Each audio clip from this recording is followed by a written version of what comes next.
नमस्कार। आज हम बात करेंगे उस सच की जो कंपनियों के चमचमाते मुनाफे के पीछे छिपा होता है। ये एक ऐसा विश्लेषण है जिसे जानना आपको बड़े धोखों से बचा सकता है। तो चलिए सीधे मुद्दे पर आते हैं। ये नंबर देखिए, 5%। ये वो औसत रेवेन्यू है जो कंपनियां हर साल सिर्फ और सिर्फ धोखाधड़ी में खो देती हैं। सोचिए, एक ऐसा छिपा हुआ खतरा जो मार्केट में हमेशा मौजूद रहता है। और इससे भी ज्यादा डरावनी बात जानते हैं क्या है?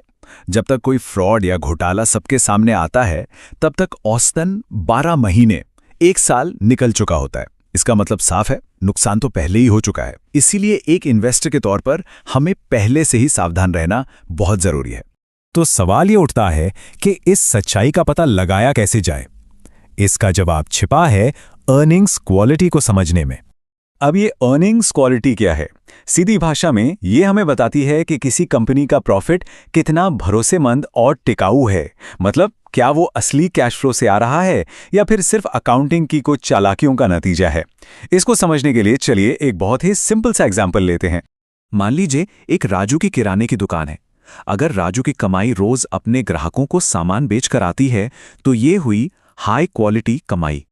क्यों? क्योंकि ये कमाई बार बार आएगी, ये बिजनेस टिकाऊ है। लेकिन अगर राजू ने अपनी दुकान का कोई पुराना फर्नीचर बेच दिया और उससे पैसा कमाया तो ये हुई लो क्वालिटी कमाई, क्योंकि ये फर्नीचर तो बस एक ही बार बिकेगा ना। बस यही फर्क है एक टिकाऊ मुनाफे और एक वन टाइम प्रॉफिट में। और बड़ी कंपनियां भी ऐसी चालाकियां करती हैं। तो चलिए अब एक इन्वेस्टर नहीं बल्कि एक जासूस की तरह सोचते हैं। हम उन 4 सबसे बड़े सुराखों यानी कि रेड फ्लैग्स पर नजर डालेंगे जो हमें कंपनी के प्रॉफिट की असली कहानी बताते हैं।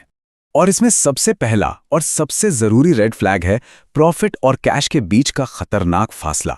मतलब कंपनी किताबों में तो दिखा रही है कि उसे बहुत मुनाफा हुआ, पर सवाल यह है कि क्या वो पैसा सच में कैश के रूप में कंपनी के बैंक अकाउंट में आ भी रहा है या नहीं। अगर आप किसी कंपनी का 5 साल का डेटा देखते हैं और उसका नेट प्रॉफिट तो लगातार ऊपर जा रहा है, लेकिन उसका ऑपरेटिंग कैश फ्लो यानी बिजनेस से आने वाला कैश लगातार कम हो रहा है, तो ये एक बहुत बड़ा खतरे का सिग्नल है। और यहीं पर एक बात हमेशा याद रखनी चाहिए, मुनाफा एक राय हो सकती है, लेकिन कैश हमेशा एक सच्चाई होती है। दूसरा रेड फ्लैग है चैनल स्टफिंग। ये एक तरह की ट्रिक है। कंपनियां अपने तिमाही के टारगेट पूरे करने के लिए नकली बिक्री का सहारा लेती हैं। होता यह है कि क्वार्टर के आखिर में वो अपने डीलर्स पर जबरदस्ती माल खरीदने का दबाव डालती हैं, भले ही मार्केट में उसकी कोई डिमांड ना हो।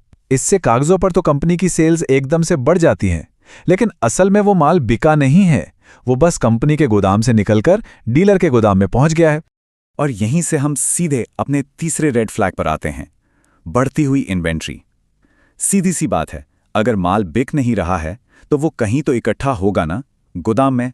तो यहां एक सिंपल सा नियम याद रखिए, अगर किसी कंपनी की इन्वेंट्री उसकी सेल्स ग्रोथ से कहीं ज्यादा तेजी से बढ़ रही है तो इसका साफ मतलब है कि या तो माल बिक नहीं रहा या फिर कंपनी पुराने माल को भी पूरी कीमत पर दिखाकर अपने प्रॉफिट को झूठा बढ़ा रही है। और अब आते हैं चौथे और सबसे गंभीर रेड फ्लैग पर, खासकर इंडियन मार्केट के लिहाज से। वो है प्रमोटर का अपने ही शेयर्स को गिरवी रखना। जब कंपनी का मालिक यानी प्रमोटर अपने ही शेयर्स को गिरवी रखकर लोन लेता है तो ये एक बहुत बड़ा रिस्क पैदा करता है। क्यों? क्योंकि अगर किसी भी वजह से शेयर की कीमत थोड़ी भी गिरती है तो जिन बैंकों ने लोन दिया है वो अपने पैसे वसूलने के लिए गिरवी रखे उन शेयर्स को खुले बाजार में बेच सकते हैं। और इसका नतीजा, शेयर की कीमत अचानक से धड़ाम करके नीचे गिर सकती है। ये सब सिर्फ किताबी बातें नहीं हैं। इतिहास में ऐसे कई उदाहरण हैं जहां इन रेड फ्लैग्स को नजरअंदाज करने की कीमत इन्वेस्टर्स ने अपनी मेहनत की कमाई से चुकाई है। और इसका सबसे बड़ा, सबसे बदनाम उदाहरण है सत्यम कंप्यूटर्स का केस। 5040 करोड़ रुपये, ये वो रकम थी जो सत्यम की बैलेंस शीट पर कैश के तौर पर दिख रही थी, लेकिन असल में ये पैसा बैंक में कभी था ही नहीं। ये प्रॉफिट और कैश के बीच के गैप का एक जीता जागता भयानक सच था। तो अब सवाल ये है कि इन खतरों से एक आम इन्वेस्टर कैसे बच सकता है? तो इसके लिए ये रही आपकी 3 पॉइंट जासूसी टूलकिट।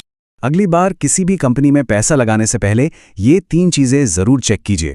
पहला, CFO to PAT रेशियो यानी कैश फ्लो फ्रॉम ऑपरेशंस और प्रॉफिट आफ्टर टैक्स का अनुपात क्या है। दूसरा, डेज सेल्स आउटस्टैंडिंग या DSO, मतलब कंपनी को अपना उधार का पैसा वसूलने में औसतन कितने दिन लग रहे हैं। और तीसरा और बहुत ज़रूरी, क्या कंपनी का ऑडिटर अचानक इस्तीफा दे रहा है? ये एक बहुत बड़ा संकेत हो सकता है। तो चलिए मान लेते हैं कि आपने अपनी पूरी रिसर्च की और एक ऐसी कंपनी ढूंढ ली जिसकी अर्निंग्स क्वालिटी बहुत अच्छी है, कंपनी ईमानदार है, बिजनेस भी बढ़िया है, लेकिन क्या सिर्फ इतना ही काफी है?